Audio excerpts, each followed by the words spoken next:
تاریخ مکۃ المکرمہ میں ہے سیدنا عمر فاروق رضی اللہ تعالیٰ عنہ ایمان لانے سے پہلے بالکل نوجوانی کی کیفیت تھی. قافلے کے ساتھ ملک شام کا سفر کیا، بیت المقدس بھی گئے. قافلے اکٹھے چلتے تھے، ایک جگہ قافلے سے بچھڑ گئے تو فلسطین میں مسجد اقصیٰ کے ساتھ یوں ٹیک لگا کر حضرت عمر بیٹھے ہیں، ٹیک لگائی ہوئی ہے اور اپنے قافلے کی تلاش میں ہے کہ وہ اپنا قافلہ نہیں مل رہا، تجارتی قافلہ. اسی اثناء میں ایک نوجوان آتا ہے، حضرت عمر کے سامنے یوں ٹھہرتا ہے. اس کے ساتھ بھی ایک دو بندے ہیں، وہ یوں تھوڑا نظارہ دیتا ہے، یوں نقش نین کو دیکھتا ہے، غور کر کے پوچھتا ہے آپ خطاب کے بیٹے عمر ہیں؟ حیران ہو گئے. میں مکہ مکرمہ کا باسی، بنو عدی کا نوجوان، اور یہ اتنے دور مسجد اقصیٰ، فلسطین، بیت المقدس، جہاں تہذیب و تمدن اور ثقافت بھی بدل جاتی ہے ایک دوسرے ملک میں جا کر.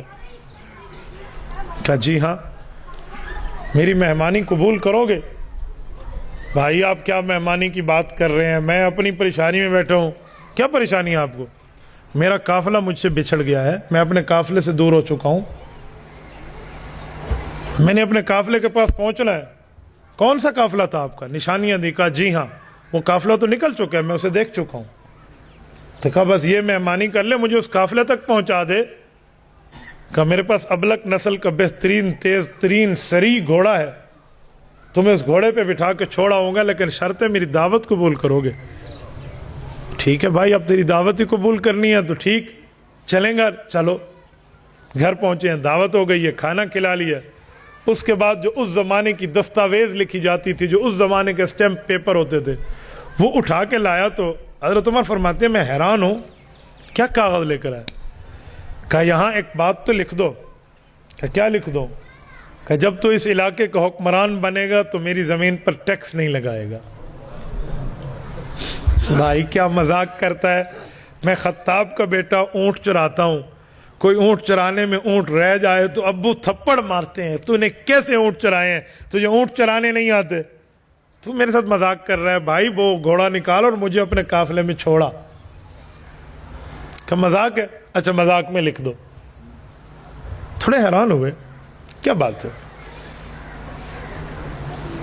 آپ کیا کہہ رہے ہیں، آپ نے کس جھنجال میں مجھے ڈال دیا؟ نہیں آپ لکھ دیں. اچھا یہ لو لکھ لو، جان تو چھڑانی ہے نا، لو.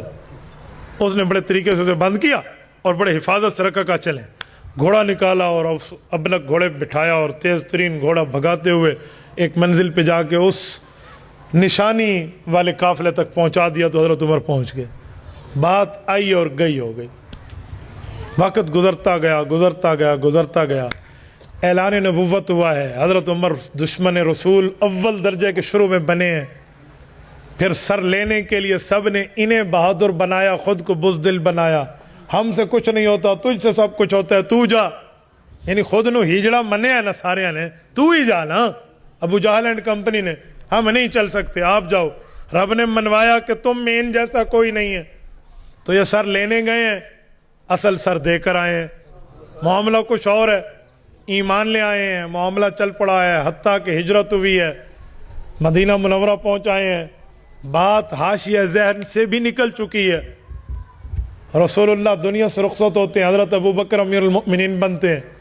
حضرت ابو بکر کے بعد حضرت عمر امیر المؤمنین بنتے ہیں.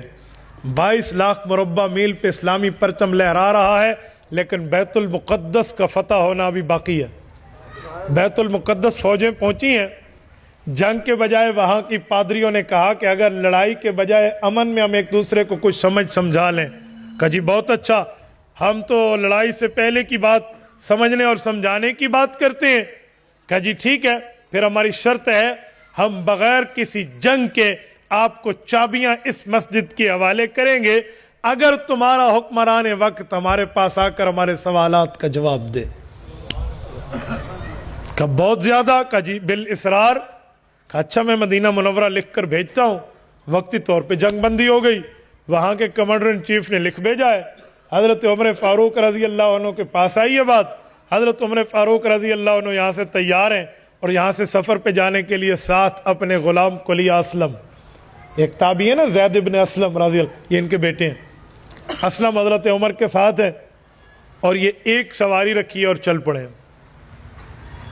اور طے شدہ بات تھی کہ اتنا میٹر اتنا کلومیٹر کا سفر میں نے کرنا ہے، آپ نے مہار پکڑنی ہے، پھر میں نے مہار پکڑنی ہے اور آپ نے سواری کرنی ہے۔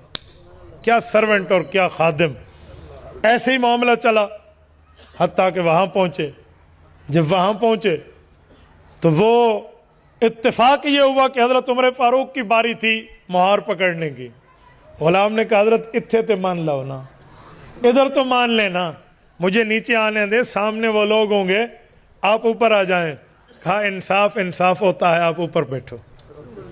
تو وہ پادری لب کے اوپر والے کی طرف، وہ غلام تھا، اس نے کہا امیر المؤمنین یہ ہے، انہوں نے کہا جی ایک نشانی پوری۔ یوں چلتا رہا معاملہ، پیوند گنے، سب کچھ ہوا۔ میں کچھ اور بتانا چاہ رہا ہوں، آخر میں بغیر جنگ کے چابیاں حوالے کر دی نا، فتح ہو گیا ہے، ساری نشانیاں پوری ہیں۔ حضرت عمر رضی اللہ تعالی عنہ اس جگہ بیٹھ کر سوچ رہے تھے یہاں پہلے بھی کئی بار آیا ہوں، اور اسی دیوار سے اتفاقاً ٹیک لگائی ہوئی ہے جہاں کے زمانے یہ واقعہ پیش آیا تھا۔ اب دیکھا تو ایک بوڑھا ہے، دو بندوں کے کندھوں کے سہارے پہ آ رہا ہے، اور آتے ہوئے حضرت عمر کے سامنے یوں ٹھہرتا ہے جیسے اس وقت ٹھہرا تھا۔ ابھی نظروں میں اندر دماغ میں بات چل رہی ہے کہ ایک دوسرے کو کہیں دیکھا ہے، ایک دوسرے سے کہیں جان پہچان، کوئی انٹروڈکشن، کوئی تعارف کچھ ہوا ہے، کوئی شناسائی ہے۔ وہ شخص وہی سوال کرتے ہیں آپ عمر ہیں نا؟ یہ آواز بھی میرے ذہن میں کسی زمانے میں گونجی تھی، یہ اندر بات چل رہی ہے۔ آپ خطاب کے بیٹے ہیں نا؟ یہ بھی مجھ سے پوچھا گیا تھا، کہاں تھا، کیا معاملہ تھا؟ یہ جیسے لوڈنگ ہوتی ہے نا، یوں چل رہا ہے معاملہ، اوپننگ ہو رہی ہے، بات کھل رہی ہے۔ وہ شخص وہی دستاویز سامنے رکھ دیتا ہے جو اس زمانے کے تھے۔ اب تو معاملہ سامنے ہوا نا، تو حضرت عمر رضی اللہ عنہ نے اللہ اکبر کہا، اللہ تلک الایام نداولها بین الناس، لوگوں کے درمیان دن بدلتے رہتے۔ وہ معاملہ تو مذاق کا تھا، جان چھڑانی تھی، لکھ دو جان چھوٹی۔ اب تو عمر کا انصاف چلے گا، جس کے ایک کوڑے پہ مدینے کی زمین کا زلزلہ رکتا ہے، یہ نا انصافی کرے گا؟ اور جس کی آواز ساریہ بن زنیم رضی اللہ عنہ تک حوالے جاتی ہے، جس کے ایک خط پہ دریائے نیل چلتا ہے اور قیامت تک چلتا رہے گا، جس کی چادر کے ڈر سے ہررا کی آگ بجھ جاتی ہے، یہاں نا انصافی کا تصور۔ اب وہ کہہ رہے وعدہ پورا کریں۔ صحابہ کی شورا میں بات رکھی گئی کہ امیر المؤمنین وعدہ کو وفا کیا جائے۔ فیصلہ ہوا، ادھر وعدے کی وفا کی بات ہوئی ہے، اور ادھر بوڑھا جیسے انتظار میں ہو، کہا جی مجھے کلمہ پڑھا لیں، اور یہ ساری زمین جو آپ نے میرے لیے معاف کی ہے نا، یہ اسلام کے حوالے کر رہا ہوں۔ بوڑھے میاں معاملہ کیا تھا؟ کیسے کہا تو نے؟ کیا معاملہ؟ اس نے کہا میں نے انجیل اور تورات کو پڑھا ہوا تھا، تورات و انجیل میں رب نے بتایا جو آخری نبی آئیں گے وہ ایسے ہوں گے اور ان کے ساتھی ایسے ایسے ہوں گے، تو وہاں سے پڑھ چکا۔ اچانک یہاں سے گزرا، اپنے کام پہ، جوانی کی زندگی تھی، آپ کو دیکھا تو حیران ہو گیا کہ جو شکلیں میں نے کتابوں میں پڑھی ہے وہ یہاں نظر آ رہی ہیں، تو وہ لکھوا لیا آپ سے۔ تو آج میں نے دیکھ لیا، آپ کا انصاف بھی دیکھ لیا، اسی لیے جو ہمارے پیغمبر ہم سے اپنی کتابوں میں وعدے کر گئے ہیں، آج اب ان پہ عمل پیرا ہو رہے ہیں۔ میرے دوستو، سیماہم فی وجوہہم من اثر السجود، ان صحابہ کے چہروں میں رب نے یوں ایمانی نشانیاں رکھی ہیں۔ تبارك الذي نزل الفرقان على عبده ليكون للعالمين نذيرا